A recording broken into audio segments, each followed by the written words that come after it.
Welcome back to Forgotten Dream Painters, where we rediscover artists who shaped the inner landscapes of art history, but are often left in the shadows. For our final episode, we journey into the mystical world of Nicholas Roerich,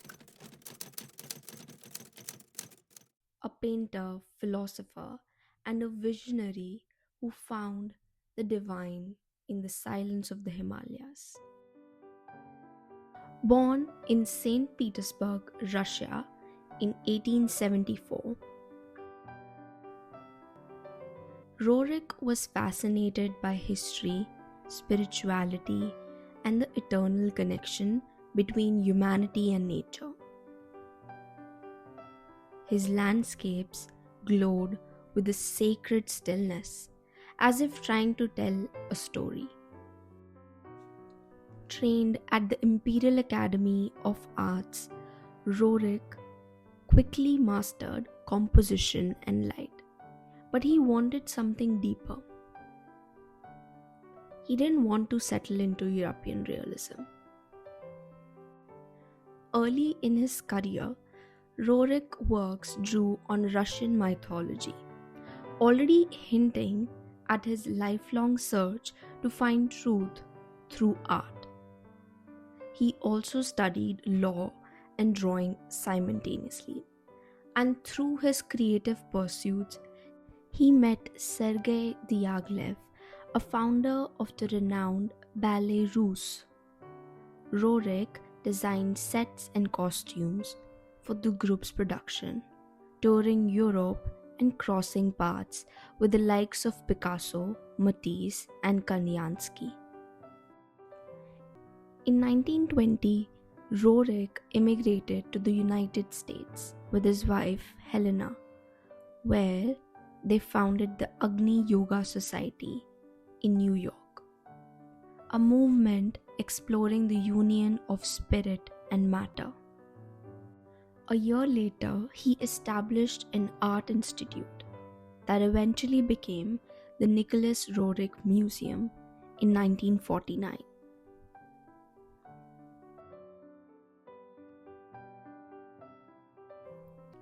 In 1923, Roerich came to India, marking the beginning of his grand expedition across India, Tibet, Mongolia, and the Himalayas.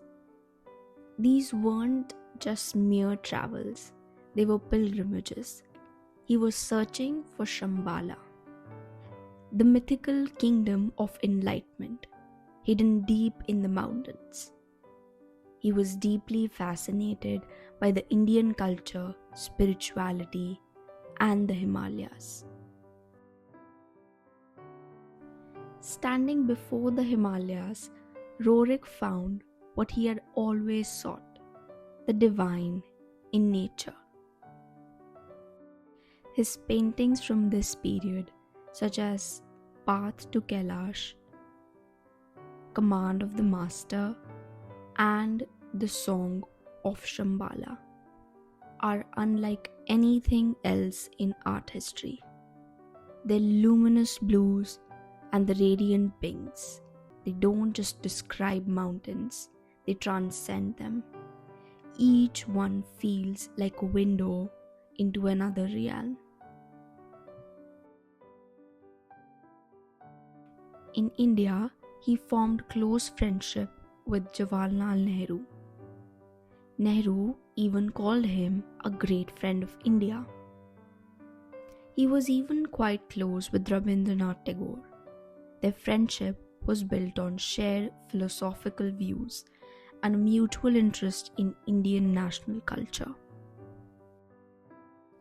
In 1928, Roerich founded the Urusvati Himalayan Research Institute in Kullu, Himachal Pradesh, a center dedicated to studying culture, nature, and human consciousness.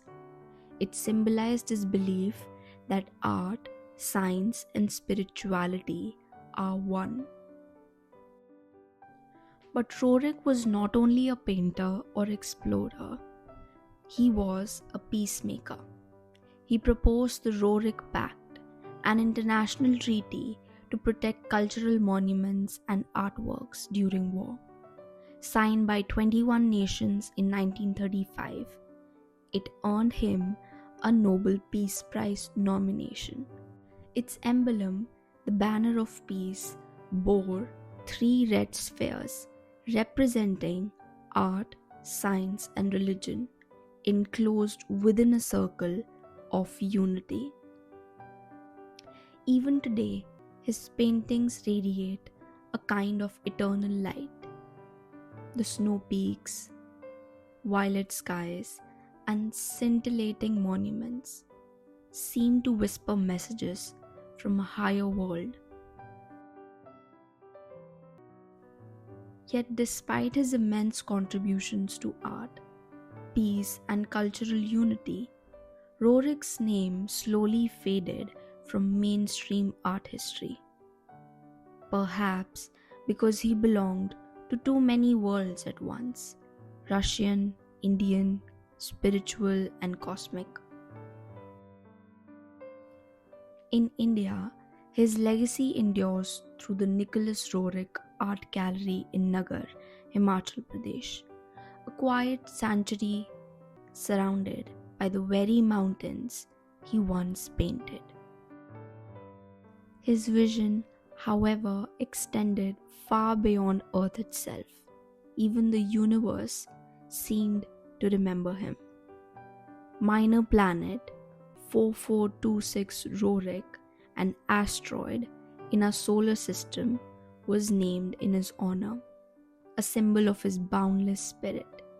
And on Mercury, a crater is named after him, officially recognized by the International Astronomical Union in 2013. His legacy lives on, not just in museums or mountains, but in the skies above us.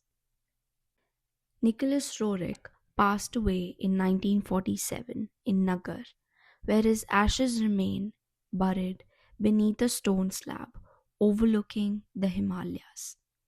The inscription reads, "The body of Nicholas Roerich, a great Russian friend of India, lies here.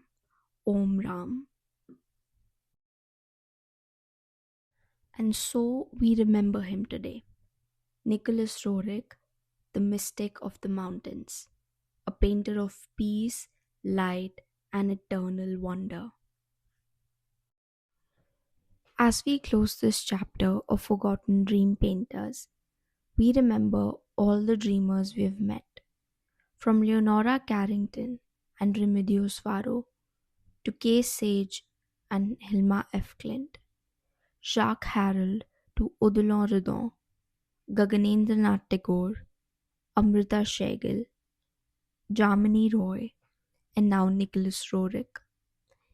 Each of them dared to paint their inner worlds, their dreams, their questions, their truths. They remind us that art isn't just about what we see, it's about what we feel.